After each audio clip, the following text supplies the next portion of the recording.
Welcome to Royal Lovers. Don't forget to hit that subscribe button and show some love to royalty. I am your host, Zane. Today, we're diving into a mystery that's been quietly unfolding in the royal world: the puzzling absence of Princess Kate from public life. It's no secret that Princess Kate, ever the shining star of the British royal family, has been noticeably absent from the public eye. But what's even more intriguing is the near silence from the British press. The Daily Mail continues to pen placeholder stories about Kate's fashion choices, her hairstyles, and so forth, as though she's still out and about. Yet they devote barely any attention to her wellness, or when we might expect to see her again. Then, there's the Times of London, which has taken an even more curious approach. They've begun subtly embedding information about Kate's absence within their coverage of King Charles.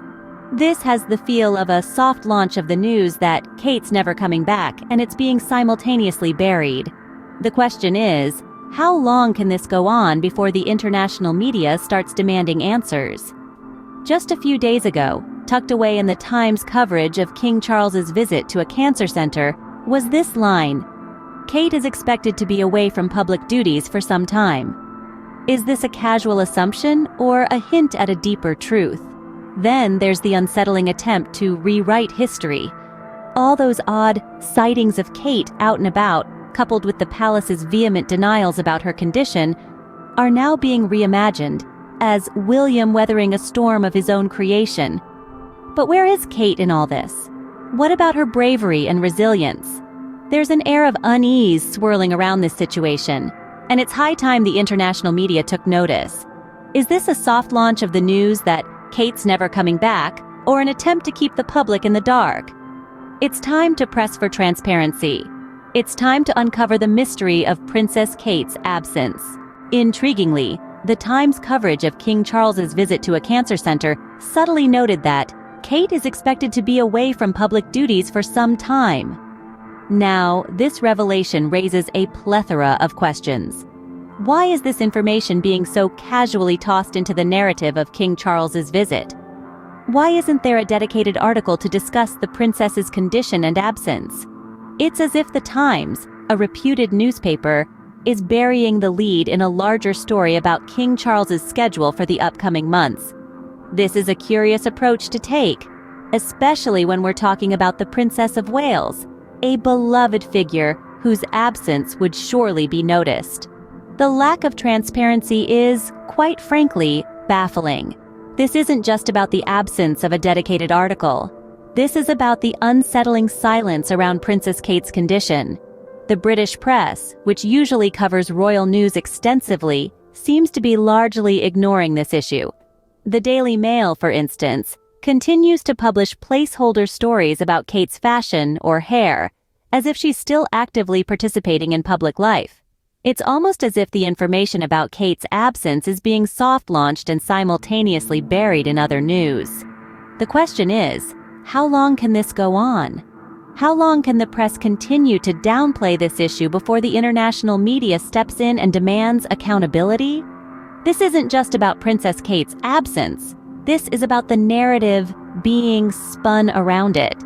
It's about the insinuations and the implications, the subtle hints, and the glaring silences. It's about the role of the press in shaping this narrative, and the responsibility they bear to provide accurate and transparent information. So, we are left to wonder, is this a one-off assumption or a calculated move by the press? Is there a deeper story here, one that's being carefully hidden from the public eye? It's an unsettling thought, but one that can't be easily dismissed. Is this a one-off assumption or a calculated move by the press? One of the most astonishing things about the situation is how Kensington Palace is trying to rewrite and reimagine history. Let's delve into the curious sightings of Kate. There have been numerous accounts of her trotting along at the Windsor farm store, being chauffeured around Windsor. But these sightings seem more like a smoke and mirrors act, a distraction from the truth, rather than actual glimpses of the princess. It's as if the palace is using these sighting stories to keep the facade intact, to maintain the illusion that everything is business as usual. All the while, they've been weaving a web of deceit about Kate's true condition. But the question is, Why? What is the palace trying to hide? And why are they going to such lengths to do so? Even more fascinating is the narrative being constructed around Prince William. Amidst the chaos and the questions, the palace is painting a picture of William as the brave prince weathering the storm of his own creation. Instead of focusing on Kate, the spotlight is being shifted to him. The palace's narrative suggests that he was the one facing the onslaught, the one who had to be brave and gritty. It's as if they're trying to divert attention from Kate's absence and spin a tale of heroism and resilience. But what about Kate? What about her bravery? She's the one at the center of this mystery, the one who's been absent from public duties for some time. Yet, there's no mention of her courage, no glimpse into her struggles. Where is the narrative about her condition? It's unsettling, to say the least. It seems like the palace is not only trying to hide the truth about Kate, but also attempting to rewrite the story in their favor.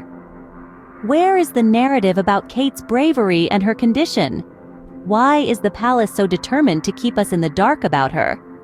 It's time we started asking these questions. It's time we demanded transparency and truth. The international media has a pivotal role to play in this unfolding story. Their responsibility extends beyond simply reporting the news. They are the eyes and ears of the public, the entities we rely on to sift through the noise and present us with the truth. In the case of Princess Kate's absence, it's clear that there is more than meets the eye. The situation, as reported by the British press, is unsettlingly chaotic, raising more questions than answers. We've seen a flurry of stories about her fashion choices, her hair, her jeans, but what about her well-being? What about her recovery and when we might see her again? This lack of information, coupled with the curious way the Times of London has been reporting on the matter, paints a worrying picture. The Times, a respected publication, has started burying information about Kate in pieces about King Charles. This suggests an attempt to subtly change the narrative without drawing too much attention. It's as if the news of Kate's never coming back is being softly launched and simultaneously buried. The international media needs to step up. It's crucial that they press for more information and more transparency. Kensington Palace, with its cryptic statements and constant deflections, needs to be held accountable.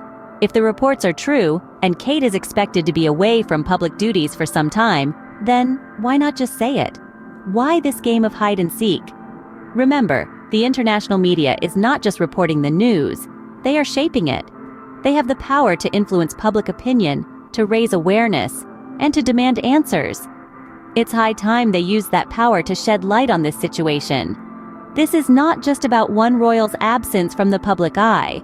It's about transparency, accountability, and the right of the public to know the truth. The question remains, how long can they get away with this before the international media really presses them to do their jobs? There's something extremely unsettling happening here, and the international media needs to continue to press this situation. It's not just about royal enthusiasts wanting to know what's going on. It's about transparency, honesty, and respect for the public. When a person of such high stature like Princess Kate suddenly vanishes from public view, it's only natural for people to be concerned. We're not talking about a private citizen here. We're talking about a public figure whose life has been intertwined with ours through media. Let's be clear. This is not a call for invasive scrutiny or the violation of personal privacy. No, this is about the palace being forthright about the princess's condition. It's about providing the public with the assurance that she's safe, she's recovering, and she's being taken care of. That's what transparency is about. It's not about divulging every minute detail, but about sharing enough to quell the fears and concerns of those who care. Public figures, especially those of royal status, have a unique relationship with their audience. They are admired, they are loved, and they are seen as symbols of the nation they represent. So, when one suddenly disappears, it's not just news, it's a cause for concern. The international media has a significant role to play here. It's their job to ask the tough questions, to push for answers when there are none, and to hold those in power accountable. They need to keep pressing, keep asking, and keep the spotlight on until we get some clarity. That's their duty to the public, to us. The call for transparency is not just about Princess Kate. It's about setting a precedent for how things should be handled in situations like this. It's about showing respect for the public's concern and ensuring that honesty is always the best policy. Thank you everyone for watching the video. Remember to show some love by subscribing and sharing the video. Don't forget to leave a comment. I am your loyal host Zane, signing off until next time.